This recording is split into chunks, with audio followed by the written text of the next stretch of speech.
Magandang hapon mga ka-idol. At ayun na, pataas ng pataas yung ating asintada ngayon ng ating kabahayan. Ang ating mga mason tuloy-tuloy lang sa pag-file ng ating mga hollow blocks mga ka-idol. Bali, puro gilid muna, gitna at saka tagiliran yung ating pinauna mga ka-idol. Bali, duplex pala to, yung ating ginagawang bahay. Ayan. Yung ating mga kasama.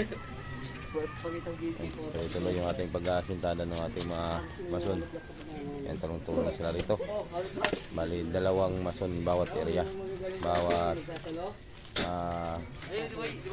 partition. Yan mga kaidol.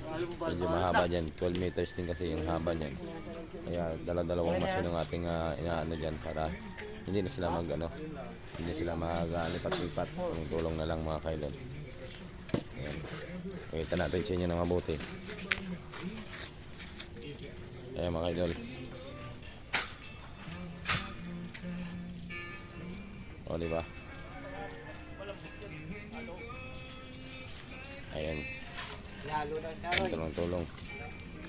Tulong-tulong lang para madali ang trabaho. Halo, may Halo, ube? halo, halo. May ube? Walang yelo. Hindi malamig. Ayan. Medyo malalim pa kasi yung ating natambakan dito mga ka-idol. Ayan, nakita nyo. Hindi pa tayo nakapagpatambak ng lupa. Pero ganun pa man, gumawa na tayo ng paraan para patuloy-tuloy natin ang asintada. Ayan, naglatag tayo ng mga tubo para sila makapagpasintada ng duro-diretso mga ka-idol. Pati doon, kabila.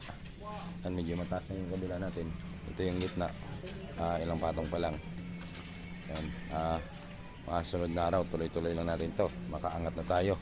Maabot na natin yung second floor area. Kaya yan, dito na muna ang ating video mga kaidol. At see you my next video.